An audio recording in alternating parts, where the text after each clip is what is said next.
berikut ini, komika yang kedua adalah manusia aneh.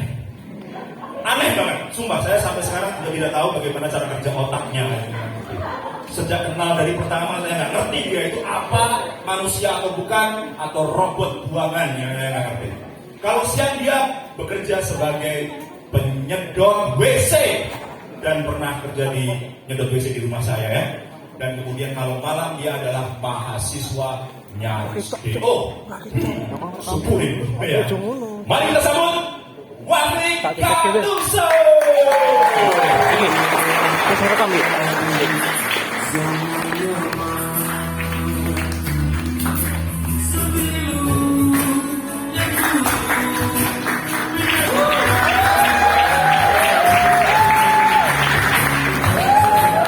Tolong ya.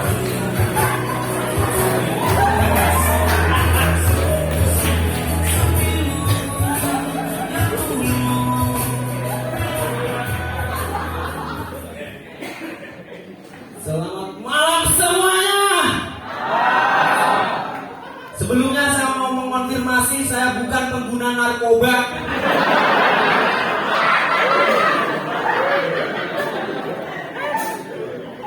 Gue aja belum kenalan nama saya Wafik Kartuso.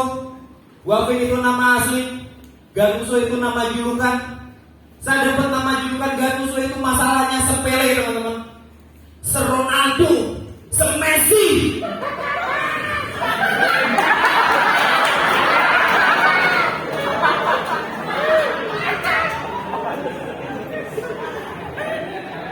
Ya sepele gitu teman-teman. Jadi dulu waktu saya kecil, satu punya kaos bola AC Milan, ada nomor punggungnya 8. Saat saya pakai kaos itu ada yang manggil dari belakang, Kartuso. Saya enggak. Kartuso, saya masih enggak. Kartuso, saya noleh teman-teman. Assalamualaikum. Assalamualaikum.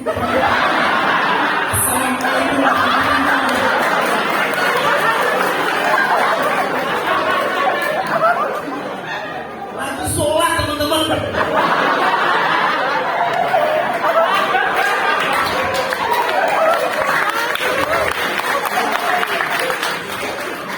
Sejak saat itu saya dipanggil Kartuso sampai sekarang teman-teman.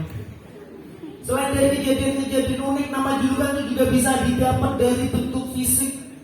Misal kalau orangnya gendut panggilannya lemu, kalau orangnya kurus panggilannya cungkring. Satu punya teman rambutnya keriting hitam, mukanya sumpek, panggilannya jembut.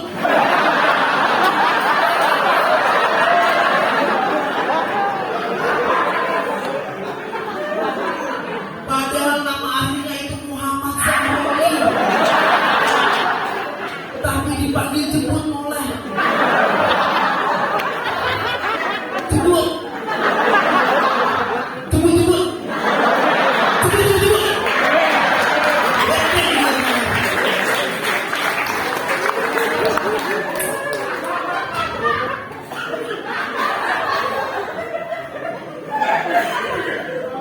Tapi sekarang saya tuh kerja teman-teman, saya tuh kerja membantu orang tua saya.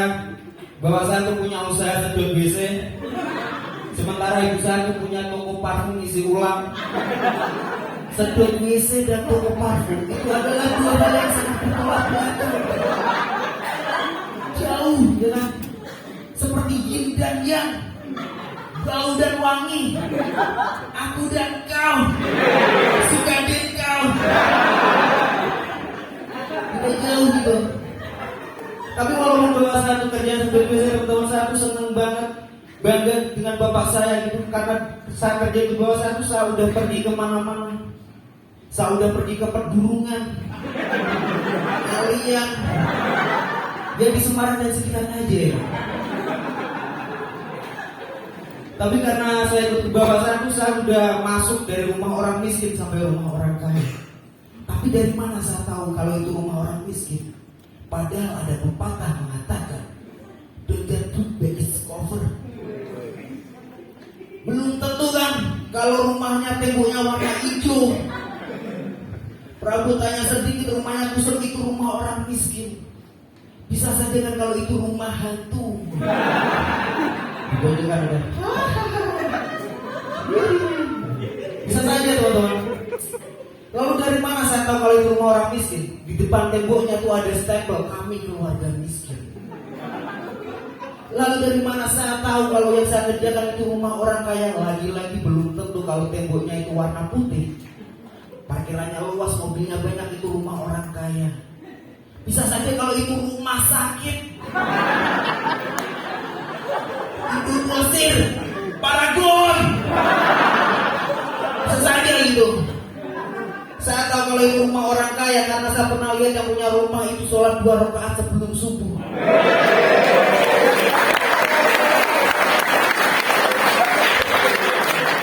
Karena sholat 2 rakaat sebelum subuh itu lebih baik dari dunia seisinya.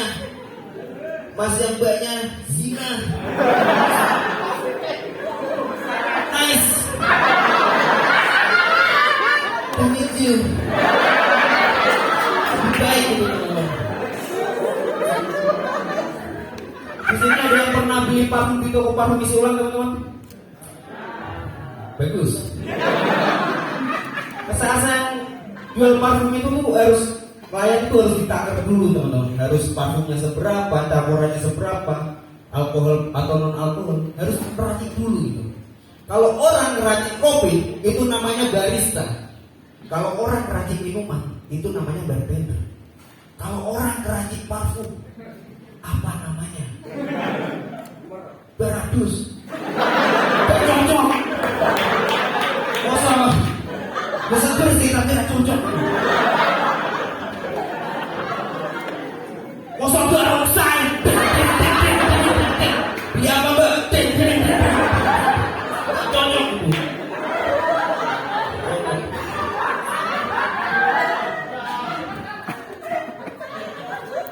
Dan saya punya tetangga namanya Pak Mugeni teman-teman. Pak Mugeni ini sering banget beli parfum di tempat saya. Dia tuh beli parfum mereknya Cendono Kental. Serius ini. Minyak tuh nggak terlalu wangi tapi kental. Saya nanya sama Pak Mugeni, Pak kayak tunggu ini terus kan gue guna apa tau Pak? Tak gue masang nomor tokil mas. Emang isoto Pak? Alhamdulillah mas. Itu Pak Mugeni ngomong alhamdulillah teman-teman. Wow, itu dia udah syirik, main judi, tetapi wangi. Gak apa-apa sirik, yang penting wangi. Dan akhirnya ada yang bilang kalau hidup ini bagaikan sebuah perlombaan, tapi aku malah ketiduran. Makanya saya tuh gak pernah juara teman-teman. Saya jarang banget juara. Saya sekalinya juara itu adalah juara di hati mantan saya. Itu pun juaranya gak cuma 1. Ada juara 2 dan juara 3. Emang bener mantan saya itu adalah podium juara. Sering dinaikin. Mas, mas. Mas, di sini ada yang mau jadi podium. Gak mau mas, gak mau mas.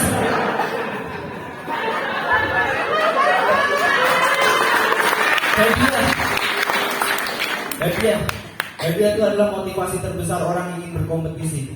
Waktu kecil dulu bapak saya selalu ngomong, Wafik, kalau kamu bisa jadi juara kelas, bapak akan belikan apa yang kamu inginkan. Waktu kecil dulu saya tuh pengen banget sepatu roda teman-teman. Karena menurut saya benda-benda yang ada rodanya itu kelihatan keren dan mahal.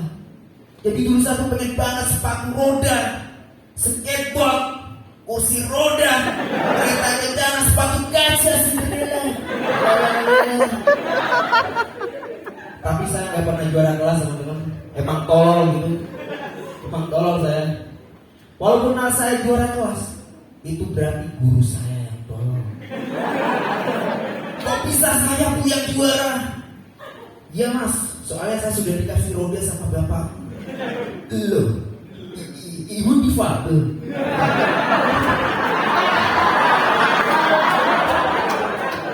Maaf mas, ya saya habis ditabrak kereta kencana. Oh, sorry.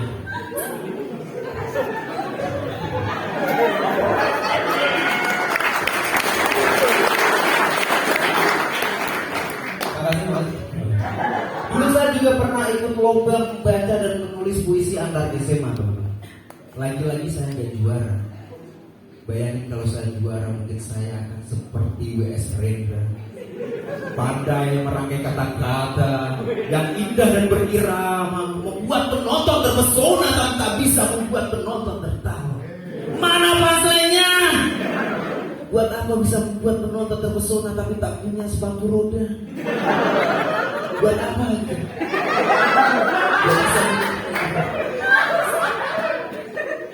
Tapi akhirnya kemarin saya juara, teman-teman. Saya juara Suncang, juara 2. Boleh tepuk tangan. Walaupun saya juara, tapi saya nggak bisa mamerin ke teman saya gitu. Saya pernah nyombong ke teman saya, bro, saya juara Suncang. Teman saya jawab, Suncang, susu kacang. Dong, gak Suncang itu apa? Suncang pelabuhan. Tidak dong. Tapi lawan saya di Suncang itu berat-berat, teman-teman. Ada Pak Hedi Pratama dan Mas Putra Sandari. Pak Hedi Pratama itu adalah statusnya dosen dan mantan wakil rektor di UNES. Dia itu PNS. PNS. Saya dong PDF.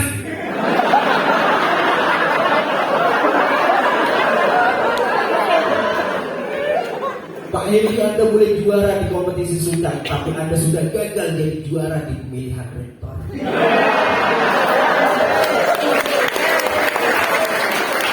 Ada Mas Putra Sandari, dia ini kerja di Dinas Koperasi Jawa Tengah, teman-teman. Tapi dia ini statusnya non ASN. Dan ASN. Saya dong non mati ketemu Pak. Ivan. Jadi ini udah disamarkan.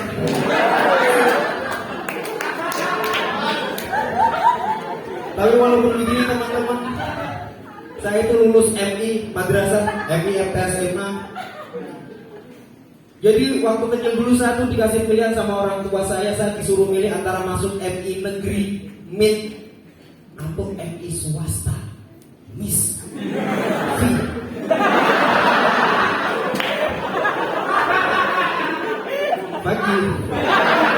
Begitu. Namanya anak TK dikasih bilang kayak gitu pasti bingung, teman-teman. Asal kalian tahu aja, Min dan Miss itu sekolahnya seberangan. Min di sini, Miss di sini. Mereka tuh selalu ketemu suka ejek-ejekan gitu. Anak Min ketemu anak Miss di sekolah di Miss, miskin.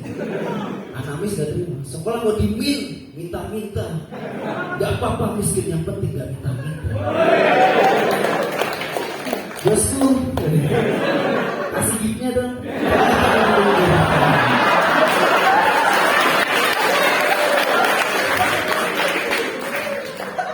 Akhirnya saya memutuskan sekolah di Min, teman-teman. Alasannya di Min itu liburnya hari Minggu, sementara di Miss itu liburnya hari Jumat. Kalau Min libur kan enak ya, ada kartun Dragon Ball, Naruto, Senseiya. Kalau Miss libur hari Jumat ada apa? Ada sholat Jumat. Siang ketemu khotbah ya kan. Assalamualaikum warahmatullahi wabarakatuh. Hadirin sholat Jumat yang dirahmati oleh Allah. Kita orang Islam harus kaya. Karena membangun masjid itu perlu dana. Lalu dari mana duitnya? Dari mana? Anak Min ditanya kayak gitu pasti bisa jawab. Jawabnya ada di ujung lagi. Bisa jawab gitu. Tapi gara-gara libur hari Minggu saya tuh seneng banget nonton Naruto, teman-teman. Di Naruto tuh ada karakter favorit saya namanya Deidara. Dan Deidara ini punya mulut di telapak tangan. Ada lidahnya. Berarti kalau gini dia ciuman.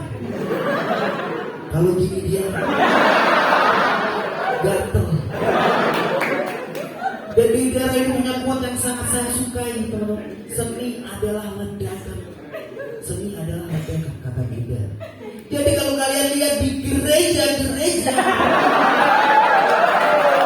di pos-pos polisi, ada yang meledak, itu mahakarya. masterpiece. Karo gini.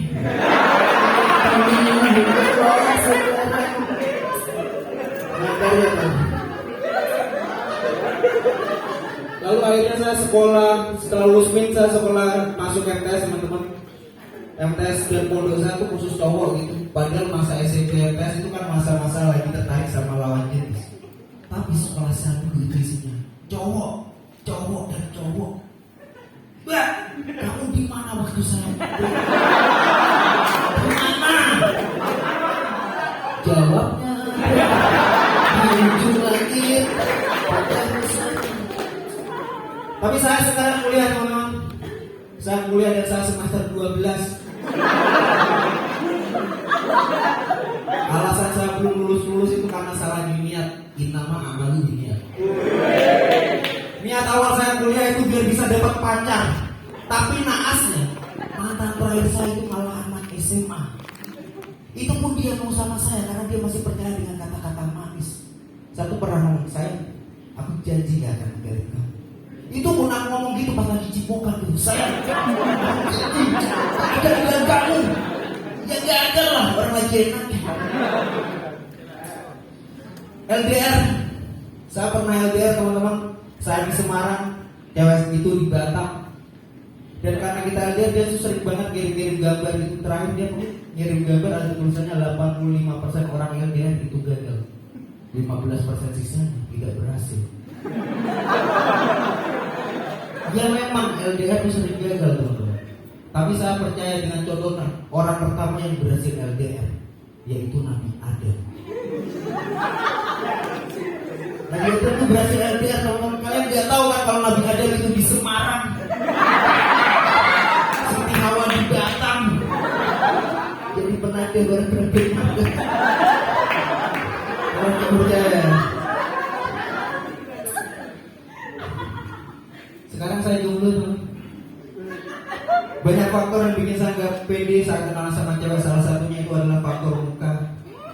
Bayangin kalau kalian punya wajah seperti saya, pasti kalian nggak pede kan kenalan sama saya. Kenalan mas, keberanku.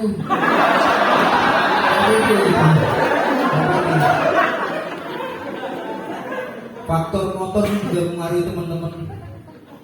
Saya tuh punya teman motornya kayak tapi wajahnya tuh di bawah standar. Bener-bener di bawah standar. Mikir lagi pakai nilaimu.